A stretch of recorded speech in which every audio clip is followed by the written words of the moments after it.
의인은 믿음으로 말미암아 살리라. 그래서 믿음으로 사는 것이 무엇이고 믿음으로 살아가는 삶의 방식과 자세가 어떠해야 하는지를 우리에게 보여주고 있죠. 이 하박국 선지자에 대한 정보는 사실 성경에서는 거의 알려져 있지 않고 이 하박국서 안에서만 이 선지자라는 그 정도만 나오고 있습니다.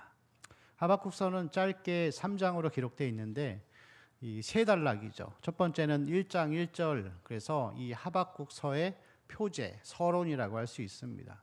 그리고 1장 2절부터 2장 마지막 절까지는 이 하박국의 하나님께 대한 하박국의 불평과 하나님의 답변, 그리고 두 번째, 지난주에가 첫 번째 이 불평과 답변이었고 이 오늘은 1장 12절부터 나오는 말씀, 그래서 두 번째 하박국의 불평과 질문, 그리고 거기에 대한 하나님의 응답이 2장 마지막 절까지 기록되어 있습니다.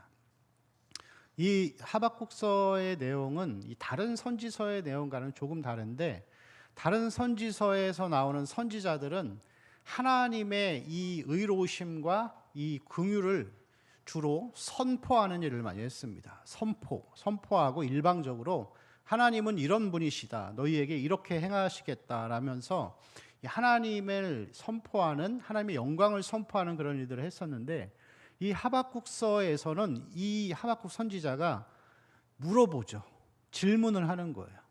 다른 선지서와는 다르게 하나님께 대한 약간의 불만과 함께 이해가 되지 않는 부분에 대해서 하나님께 질문하는 내용으로, 이 질문의 형식으로 이 내용이 시작되고 있습니다.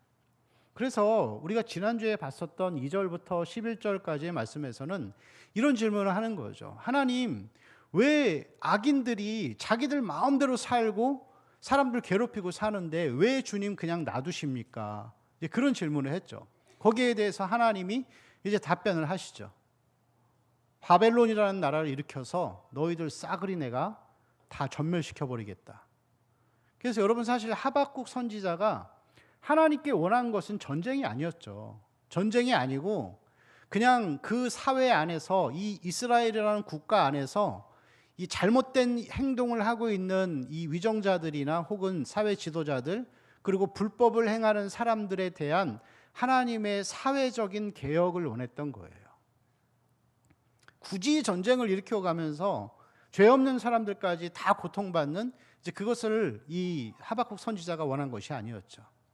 그래서 오늘 이 1장 12절부터 보면은 하나님 앞에 대해서 그 불평을 열어놓는 거예요. 그가 질문하기를, 불평하기를, 하나님 왜 그렇게까지 하십니까? 왜 그렇게까지 하십니까?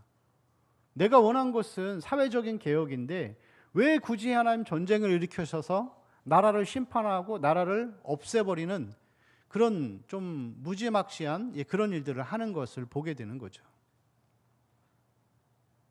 여러분, 우리가 우리 인생 가운데에서 신앙생활을 하다 보면은 이해가 안 될 때가 많아요. 하나님의 일을 볼 때 왜 하나님 그렇게 하실까 우리는 이해가 안 될 때가 많아요. 뭐 나라적인 상황이나 이런 거는 둘째치고 우리 개인의 삶에 있어서 우리가 하나님의 뜻을 알고 싶잖아요. 내가 하나님의 뜻을 알고 싶고 나를 향하신 뜻을 알고 싶은데, 하나님의 뜻을 아는 데 있어서 제일 정확한 거는 되어가는 상황을 보면 알아요. 되어가는 상황. 이게 물 흘러가듯이 흘러가는 것을 보면은 하나님의 뜻인 것을 우리가 알 수 있죠. 그런데 여러분, 가끔 하나님은 반전을 주세요. 반전. 어떤 반전이냐면은 내가 생각한 거랑 전혀 상관없이 반대의 나쁜 결과를 주실 때가 있어요. 내 생각과는 다르게 나쁜 결과를 보여주시고, 그 다음에 우리가 하나님 앞에 주님 이거 뭐예요? 그러면은 하나님이 쌩까시죠. 말을 안 하세요. 하나님은 곤란하면 말 안 하세요. 이 하박국 선지자는 이해가 안 되는 거죠. 그런데 이 이해가 안 되는 상황에 대해서 하박국 선지자는 질문을 하는 거죠. 하나님 왜 이렇게 하십니까? 하면서 사실 이거는 불평이라기보다는 자기의 솔직한 마음을 내어놓는 걸 이야기하는 거예요. 솔직한 마음을 내어놓는 거, 진실한 거, 정직한 거.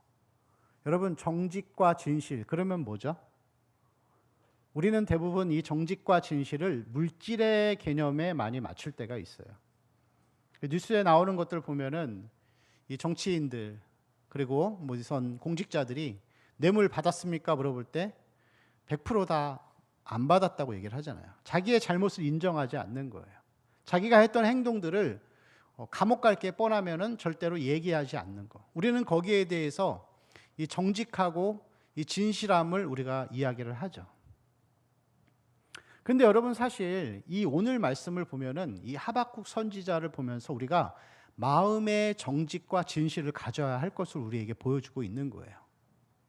전혀 이런 예상 밖의 결과가 나왔을 때, 예상 밖의 답변을 주실 때 하나님 앞에 정직한 내 마음을 내어놓는 거예요. 하나님 왜 그렇게 하십니까? 여러분, 우리는 우리 자신을 자꾸 나도 내가 모르는 사이에 포장하고 자존심을 세우려고 할 때가 있어요. 어려운 일이 닥쳐서 기도했는데 그 고난이 정반대에 내가 원했던 결과가 나오지 않을 때, 아니면 여러분 우리가 인생을 살면서 거룩한 삶을 살아가는 자세에 있어서 거룩한 삶에 자꾸 실패하다가 보면은 그래도 우리가 하나님 앞에 기도할 때 우리는 자꾸 예의를 차리는 거예요. 하나님, 제가 실패했지만 다시 열심히 하겠습니다. 주님, 이러한 결과를 주셨지만 마음에는 실망인데 그래도 하나님 앞에 자꾸 예의를 차리는 거죠. 하나님을 신뢰합니다. 근데 마음속엔 계속 상처가 되는 거예요. 하나님 앞에 계속 마음이 상처가 돼서 하나님과 점점 멀어지는 거예요. 여러분, 제가 무슨 얘기 하는지 아세요? 하나님 앞에 여러분 정직해야 돼요. 진실해야 돼요. 물질의 문제 이런 걸 얘기하는 게 아니라 이건 아주 미묘한 문제예요. 근데 우리가 내 삶에 역사하시는 하나님이 내가 원하지 않는 결과를 보여주실 때도 우리는 포장하지 말라는 거예요. 하나님, 그래도 하나님은 신실하십니다. 하나님, 이런 결과가 나왔지만 잘 참고 마음에 막 화를 누르면서 잘 해보겠습니다. 그렇게 기도하잖아요. 근데 여러분, 그렇게 하지 말라는 거예요. 진실해야 돼요. 저는 그래요. 여러분 어떨지 모르겠는데 그런 문제들이 생기고 어려운 문제 자꾸 생기면은 저는 그렇게 기도합니다. 내가 안 한다 그랬잖아요. 왜 나 시키냐고요. 그리고 그래요. 거룩한 삶도 제가 살지 못할 때 하나님, 저는 안 된다니까요. 나 좀 도와주세요. 나 좀 도와주세요.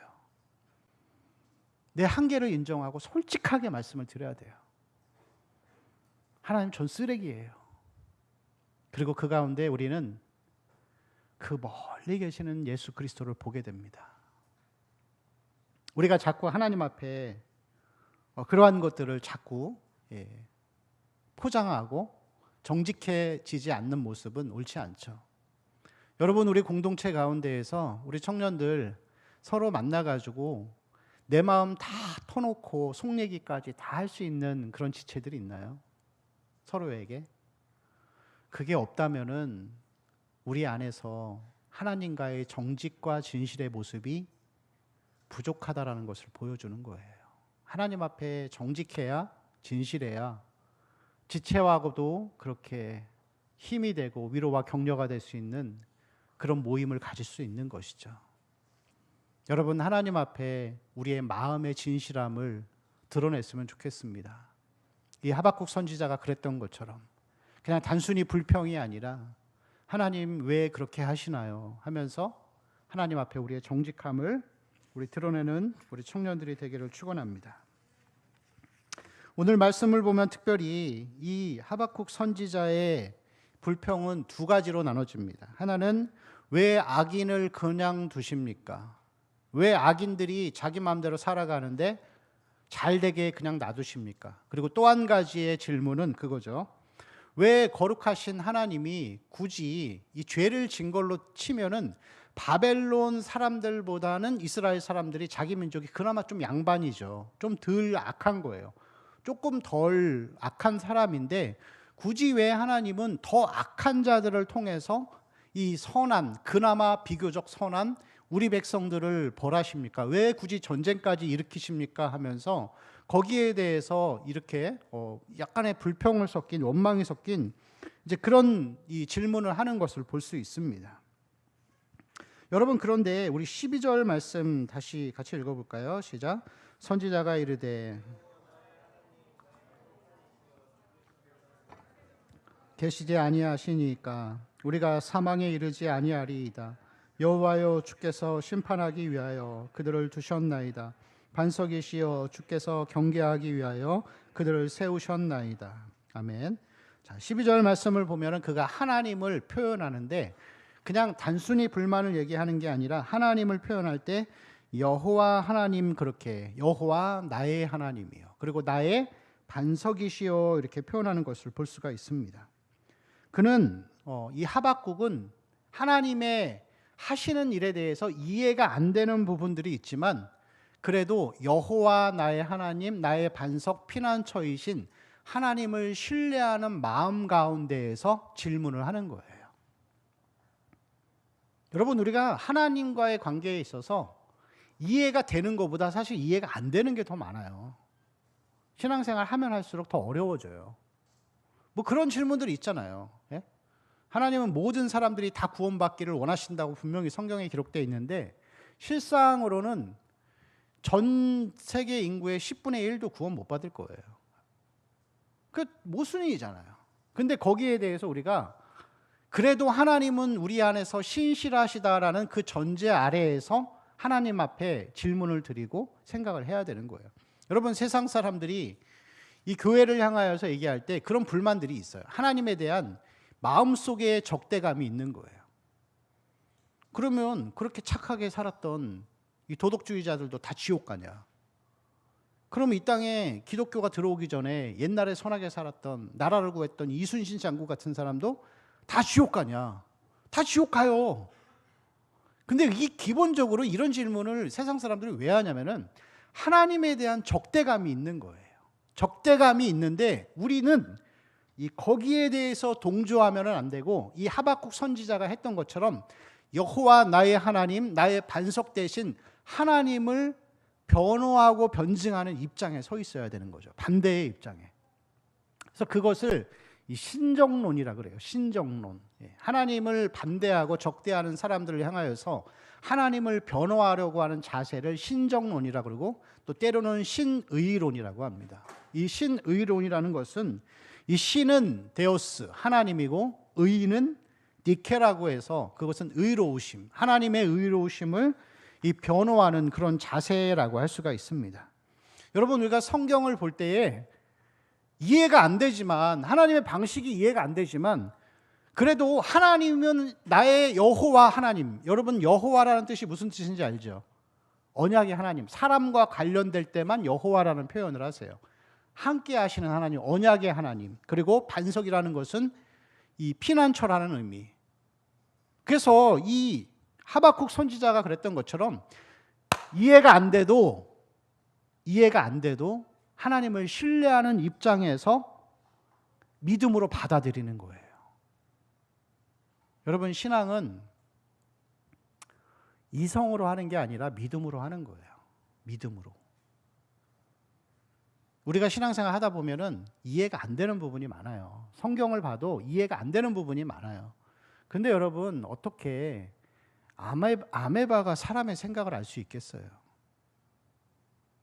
여러분, 확증 편향성이라는 거 알아요? 확증 편향성. 그 심리학에서 보면은 방어 기제의 일종으로 인지 부조화라는 그런 부분에서 나오는 건데, 자기가 옳다고 믿는 것만 받아들이는 거예요. 자기의 신념과 맞는 것만 받아들이는 거죠. 이 확증 편향성이 심각하게, 이 확증 편향성의 질병을 앓고 있는 사람이 누구냐면 박근혜예요. 자기가 옳다고 믿는 것만 받아들이는 거예요. 그런데 여러분, 우리가 신앙생활을 하다 보면은 이해가 안 되고 내 논리와 맞지 않으면 받아들이지 않는 거예요. 그런 것들 있잖아요. 뭐 헌금에 대한 부분들. 예? 여러분, 11조 해야 돼요? 안 해야 돼요? 해야 돼요. 해야 되는데 여러분, 11조를 왜 해야 되는가까지 설명할 수 있지만 시간이 없으니까 안 할게요. 근데 11조를 해야 되는데 이거를 반대하는 사람들은 그런 논리를 펴는 거예요. 전 세계 교회에서 11조 하는 교회는 한국밖에 없다. 그럼 다른 교회, 다른 나라 가서 사세요. 예? 다른 나라 교회 가서 신앙생활 하시든지. 우리는 이게 옳다 그르다의 문제, 이거를 내 신념과 맞춰서 맞는 것만 받아들이는 거예요. 하나님이 하라고 하셨으면 하는 거예요. 여러분, 이 11조 얘기하고 헌금 얘기할 때 그 사람의 마음이 불편하면 그 사람은 돈이 하나님인 거예요. 아니면은 하나님이 그 사람의 마음을, 물질에 대한 부분들을 다루고 계신 거예요. 받아들이지 못하면 그냥 그렇게 사는 거예요. 헌금을 드리고 11조를 드려서 저와 같은 목회자들 생활할 수 있게 사례비도 지급하고, 또 교회가 이렇게 예배 드릴 수 있도록 에어컨이나 이런 거 키스는 가스비, 전기비도 내고 뭐 그런 거 하는 거잖아요. 그런데 만약에 그런 부분들이 우리가 불편하다라고 한다면은 그거는 자기의 신념과 이성으로 하나님을 믿는 거죠. 하나님을 믿는 게 아니죠, 사실은. 있는 그대로 믿는 것이, 그것이 진짜 신앙이라고 할 수가 있습니다. 그래서 여러분, 이 하박국서의 주제, 믿음의 삶, 믿음으로 사는 거는 뭐냐면은 이성이 아니라 이해가 되지 않고 나의 논리와 맞지 않아도 그것을 믿음으로 받아들이고 하나님을 신뢰하며 나아가는 것. 여러분, 그게 이 믿음의 삶이라고 할 수가 있습니다. 여러분, 내 논리가 아니라 하나님이 말씀하신 대로 믿으면서 살기를 바랍니다. 특별히 여러분, 하나님이 이 하박국의 질문 가운데에서 왜 악을 허용하시는가에 대한 답변들을 하고 계시는데, 여러분, 하나님이 악을 허용하시는 이유가 있어요. 그거는 우리 믿는 사람들을 위해서 그 일들을 하시는 거죠. 우리 12절 말씀 한 번 더 같이 읽겠습니다. 시작. 선지자가 이르되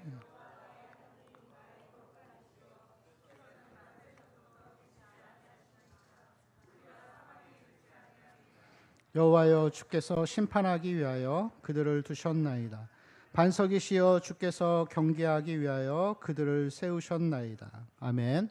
자, 여기서 주께서 심판하다, 그리고 뒷부분에 보면 주께서 경계하다라고 표현하고 있는데, 심판은 이 히브리어로 미시파트라고 해서 무질서의 요인들을 제거해서 하나님의 통치와 권위를 회복시키기 위한 거예요. 그리고 경계라는 것은 또 원어로 호키야흐라고 해서 옳고 정의로운 것을 다시 정립하는 거예요. 여러분, 그래서 하나님이 심판하시는 이유는 그것을 통해서 그리스도인이 거룩한 삶을 살도록 유도해 가시는 거예요. 그리고 여러분, 세상 사람들과 우리가 이 살아가는 기준이 달라요. 우리가 그 기준을 자꾸 똑같다라고 생각을 하니까 악인들이 잘 먹고 잘 사는 게 자꾸 나에게 시험거리로 다가오는 거예요. 여러분, 에베소서 1장 4절 말씀에 보면은 같이 읽을까요? 시작. 곧 창세전에 그리스도 안에서 우리를 택하사 우리로 사랑 안에서 그 앞에 거룩하고 흠이 없게 하시려고. 자, 우리를 택하사 우리로 사랑 안에서 그 앞에 어떻게 한다고요? 거룩하고 흠이 없게 하시려고. 거룩하고 흠이 없게 하시려고. 여러분, 하나님이 우리를 구원해 주신 목적은 거룩 이후에 네 마음대로 살아 이게 아니라 거룩하게 하려고 우리를 계속 생명을 연장시켜 주시는 거예요. 그 이유가 제일 중요한 것이죠. 그래서 여러분, 우리가 그렇게 질문하잖아요. 이 신앙이 약하면 그래요. 왜 하나님 믿는데 세상 사람들보다 더 어렵고 고난이 많나요? 하나님이 계신데 왜 내 삶이 이렇게 어렵나요? 하나님이 계시니까 어려운 거예요. 하나님이 내버려 두지 않으시니까 어려운 거죠. 그 어려움 통해서 이 바벨론과 같은 악인들을 통해서 우리 삶을 돌아보라고, 그렇게 우리에게 어려움을 주시는 것이라고 할 수가 있습니다. 여러분, 신앙생활의 목적이 무엇인가요? 잘 생각해 보세요. 내 마음속에서 내가 하나님 믿고 예수님을 구주로 믿는 그 마음의 동기와 그 목적이 무엇인지를 잘 생각해 보시기 바랍니다. 그냥 내 삶에 단순하게 뭔가를 해주시고 나를 도와주시고 나에게 무언가를 채워주시는 그런 하나님을 믿고자 한다면 여러분 절에 다니시기를 권면합니다. 예, 절에 다니셔도 돼요. 그렇게 하려면. 예. 우리의 목적은 그게 아니에요. 그건 신앙이 아니죠. 기복신앙은 기독교 신앙이 아닙니다. 우리 안에서 하나님이 우리를 택하신 목적, 악을 허용하시면서까지 바벨론이라는 이 사람들을 통해서 전쟁을 일으키시고 이스라엘 민족은 70년 동안 노예 생활을 하게 하면서까지 하나님이 하고자 하셨던 것, 그것은 거룩한 삶을 살아야 한다는 것을 우리에게 깨닫게 하시기 위함이죠. 그리스도인인데 맨날 어렵고 안 풀리고 힘든 거 하나님이 붙잡고 계시기 때문에 그런 것입니다. 우리 안에 거룩한 삶을 향해 또 나아가시기를 바랍니다. 우리 12절 우리 한 번 더 같이 읽겠습니다. 시작. 선지자가 이르되 여호와 나의 하나님 나의 거룩한 이시여 주께서는 만세 전부터 여호와여 주께서 심판하기 위하여 그들을 두셨나이다. 반석이시여 주께서 경계하기 위하여 그들을 세우셨나이다. 아멘. 자, 12절 말씀에 보면은 그 중간 두 번째 줄 가운데 주께서는 만세 전부터 계시지 아니하시니까 이렇게 질문을 하죠. 이게 무슨 뜻이냐면은 하나님은 만세 전부터 우리를 택하지 않으셨습니까? 아브라함의 하나님, 이삭의 하나님, 야곱의 하나님으로서 우리 이스라엘 민족을 하나님이 창세 전부터 선택해서 우리를 사랑하신 분이 아닙니까? 그러면서 그 뒷부분에 나오죠.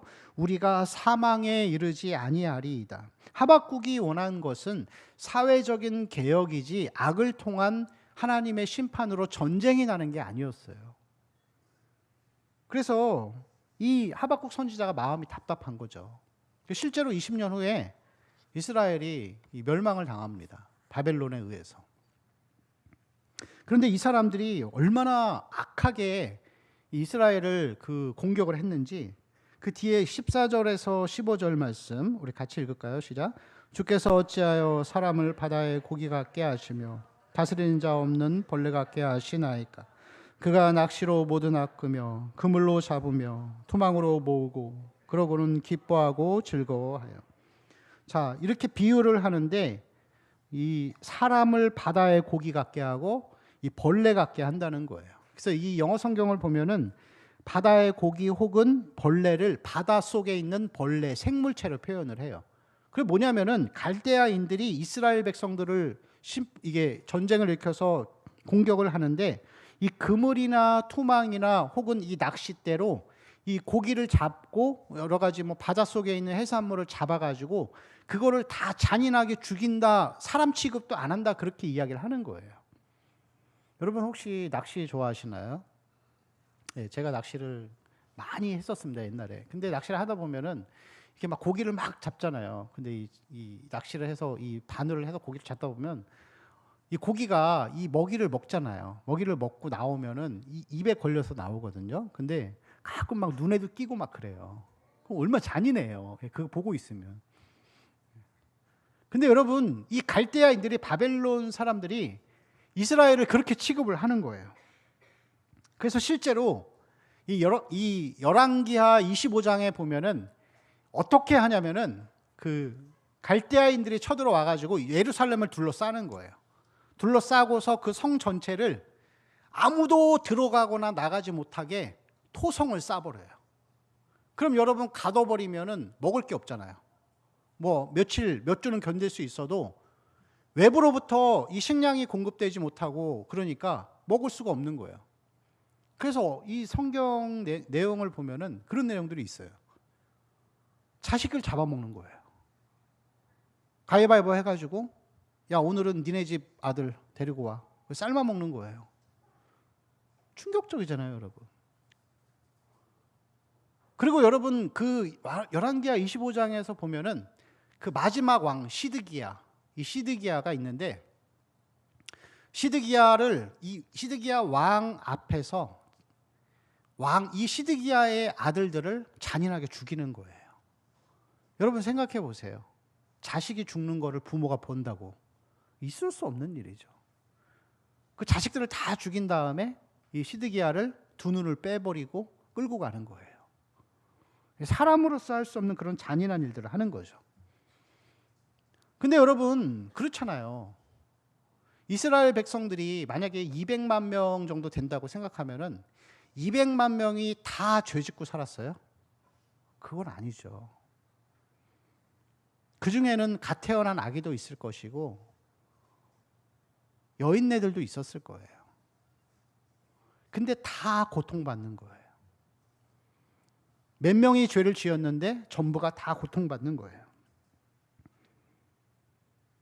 하나님의 응답은 이 하박국이 원했던 거는 사회적인 개혁을 통한 나라가 다시 강성하게 서는 것을 원했는데 하나님은 이해할 수 없는 그런 일들을 하시는 거죠.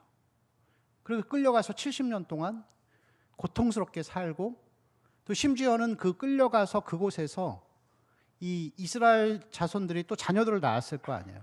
이 자녀들이 이 히브리 언어를 잃어버리고 아예 자기 나라를 잊어버린 채 바벨론에 정착하면서 사는 또 그런 일들도 일어나게 되는 거죠.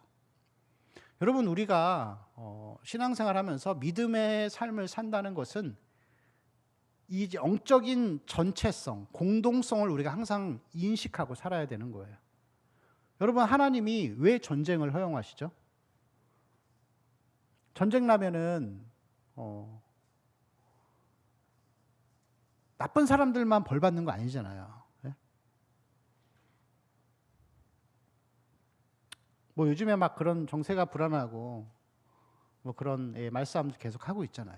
뭐 서울에 뭐 핵폭탄이 터지면은 시청에 떨어졌을 때 그 즉시 몇 명이 죽고 뭐 그런 얘기들 많이 나오잖아요. 그럼 여러분 악한 사람만 죽나요? 그렇지 않잖아요.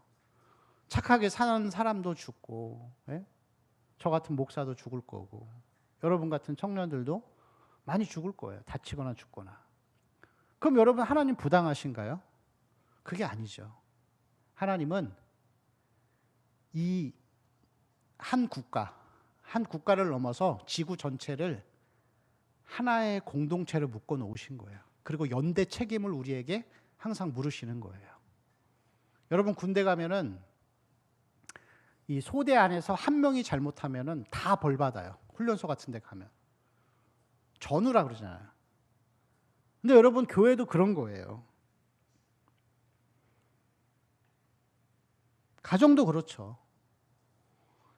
아버지가 이 사업하다가 실패하면은 아버지만 고통받나요? 아내도 고통받고 또 자녀들도 다 고통받는 거예요. 하나님 우리에게도 그런 걸 물으시는 거예요. 영적인 책임감, 공동체성. 여러분 이 과거의 정권 가운데 이명박이 대통령이 됐을 때 지지율이 60%가 넘었어요. 뭐 그 전에 박근혜 전 대통령도 마찬가지죠. 근데 여러분 그게 누구 책임이에요? 이 과거의 적폐와 이런 일들을 통해서 이 지금 한국 사회가 굉장히 고통받잖아요. 우리 청년들이 제일 많이 피해 보잖아요. 그럼 누구 책임이에요? 대통령 책임이에요? 물론 대통령에게도 책임이 있죠. 정치인들에게 책임이 있는데 그 사람들을 대통령으로 뽑고 밀은 이 대한민국 교회가 책임을 받아야 돼요. 책임을 물어야 되는 거예요. 그리고 그 정치에 무관심하게 투표 안 한 우리 청년들도 책임을 물어야 되는 거예요. 우리 다 같이 고통받잖아요. 사람 잘못 뽑아놓으니까. 근데 여러분 교회도 그런 거예요. 이 신앙적인 개인주의, 나밖에 모르는 거예요. 나하고 내 가족밖에 모르는 거예요. 여러분 우리는 하나님이 이 하나의 공동체를 묶어 놓으셨어요. 그리고 다른 사람이 잘못할 때 때로는 우리가 다 같이 고통받을 수도 있는 거예요. 그래서 여러분 우리 청년들 중요하죠. 가족을 위해서 기도하고 나 자신을 위해서 기도하고 섬기는 거 중요한데 우리 공동체를 위해서 안타까운 마음으로 섬길 수 있어야 돼요. 우리 청년들 가운데 교회만 왔다 갔다 하는 청년들도 많을 거예요. 하나님을 인격적으로 만나지도 못했고 아무것도 모른 채 그냥 부모님이 가라고 해서 교회 가야 부모님이 용돈 주는 그렇게 교회만 왔다 갔다 하는 청년들도 있을 거예요. 그렇게 여러분 연약한 지체들을 위해서 꼭 기도하기 바랍니다. 우리 리더들 또 임팀도 마찬가지고 꼭 그렇게 우리 공동체를 위해서 같이 기도했으면 좋겠습니다. 여러분, 나만, 내 가족만 구원받는 것이 아니라 우리 다 같이 예수님을 인격적으로 만나고 또 영혼 구원을 위해서 이 수고하는 우리 청년들이 됐으면 좋겠습니다. 에스겔서 3장 19절에서 20절 말씀을 보면 이런 말씀이 있죠. 우리 같이 읽을까요? 시작. 내가 악인을 깨우치되 그는 그의 죄악 중에서 죽으려니와 너는 내 생명을 보존하리라. 20절이요. 또 의인이 그의 공의에서 돌이켜 악을 행할 때에는 이미 행한 그의 공의는 기억할 바 아니라 내가 그 앞에 거치는 것을 두면 그가 죽을지니 이는 내가 그를 깨우치지 않았음이니라. 그는 그의 죄 중에서 죽으려니와 그의 핏값은 내가 내 손에서 찾으리라. 아멘. 굉장히 무서운 말씀이죠. 복음을 전하지 않을 때 그 사람의 핏값을 우리 손에서 찾는다고 분명히 말씀하셨습니다. 여러분, 첫째는 우리 자신과 가정을 위해서 꼭 기도하십시오. 안 믿는 부모님, 자녀는 없죠. 예. 가족들 위해서, 형제들 위해서 꼭 기도하세요. 그리고 나라와 민족을 위해서 꼭 기도하세요. 하나님을 두려워하는 나라가 될 수 있도록 한국교회를 위해서도 꼭 기도하세요. 그리고 우리 청년들 가운데 다른 지체들, 연약한 지체들을 위해서도 꼭 기도하시기 바랍니다. 영혼이 구원받고 하나님 나라가 확장될 수 있도록 우리 그것을 위해서 전도하며 나아가는 우리 청년들의 삶이 되시기를 축원합니다. 함께 찬양하고 기도하겠습니다.